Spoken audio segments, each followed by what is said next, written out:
মুসলমান শিরিক করে কিনা মেনে নিছেন তো? এটা মেনে নেন, আপনার কল্যাণ যদি আপনি মেনে নেন যে শিরিক মুসলমানের দ্বারাও হয়।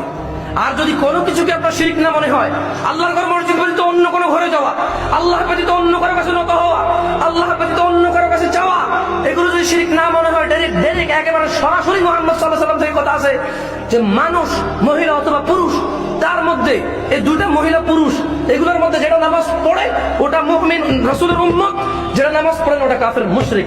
সরাসরি ভাবে স্পষ্ট ভাবে লেখা আছে যে মুসলমান কাফের মুশরিকের মধ্যে পার্থক্য হচ্ছে নামাজ। কি?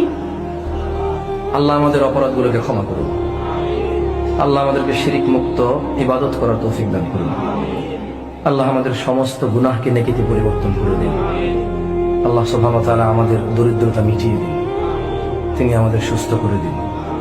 ইয়া আল্লাহ, আপনি আমাদের সমস্ত গুনাহ ক্ষমা করে দিন। আল্লাহ আমাদের হৃদয়টাকে আপনার ইসলামে গেড়ে দিন। আল্লাহ শত মুশকিল, অভাব, অনটন, শত সহস্র খুশি আনন্দের মধ্যেও আপনাকে স্মরণ করার তৌফিক দান করুন। আল্লাহ এই পৃথিবীতে কোনো কিছু যাতে আমাদেরকে এতটা আকৃষ্ট না করে যতটা আপনার ইবাদত আমাদেরকে আকৃষ্ট করে। আল্লাহ আপনি আমাদের পিতামাতাদের ক্ষমা করুন। আল্লাহ আমরা অন্যায় করেছি, অপরাধ করেছি। আল্লাহ আমরা জানতাম না যে নামাজ না পড়া কুফরি ও শিরকি। আমরা ভেবেছি একটা বাস বেনামাজি। আল্লাহ আমরা জানতাম না যে নামাজ না পড়লে আপনার সাথে শরীক করা হয়ে যায়। আমরা জানতাম না যে লোকটা মাটি দিয়ে কিছু বানিয়ে সিজদা করে আপনার সাথে শিরিক করে, আর আমরা নামাজ না পড়ে একই অপরাধে লিপ্ত। আমরা জানতাম না। আল্লাহ আমরা না জেনে করেছি, আল্লাহ আমাদের কাছে ক্ষমা করেন।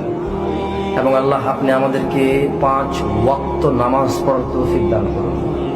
আল্লাহ আপনি আমাদের মা বোনদেরকে 5 ওয়াক্ত নামাজ পড়ার তৌফিক দান করুন। আল্লাহ আপনি আমাদেরকে কোরআনুল কারীম পড়ার তৌফিক দান করুন। আল্লাহ আপনি আমাদের জিহ্বার জড়তা দূর করে দিন। আল্লাহ আপনি আমাদের বক্ষ প্রশস্ত করে দিন।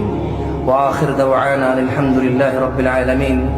চন্দ্রপাড়ার মানুষ মুহাম্মদ সাল্লাল্লাহু আলাইহি সাল্লাম থেকে এতটুকু পাওয়া যায়, তিনি যখন কোনো ওয়াজ নসিহত বৈঠক করতেন, তিনি বৈঠক শেষে একটা দোয়া করতেন। আর তিনি সাল্লাল্লাহু আলাইহি সাল্লাম বলেছে, যদি কোনো মানুষ কোনো বৈঠক, কোনো মজলিস এই দোয়াটি পড়ে শেষ করে, এই বৈঠকের সমস্ত গুনাহ তার ক্ষমা হয়ে যায়। আমি কি ওভাবে শেষ করব? আপনাদের ভালো না লাগলো কি ওভাবে শেষ করব? ও আচ্ছা, আপনাদের সভাপতি সাহেব সমাপনী বক্তব্য দেবেন, আপনারা ওনাকে একটু সময় দিবেন। আপনাদেরই তো সভাপতি সাহেব আপনাদেরকে দোয়াও করে দেবেন। তবে আমি মুহাম্মদ সাল্লাল্লাহু আলাইহি ওয়াসাল্লাম যেভাবে বক্তব্য শেষ করতে সেভাবে করব।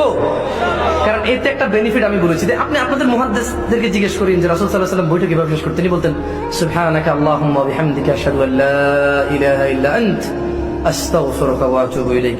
আসসালামু আলাইকুম।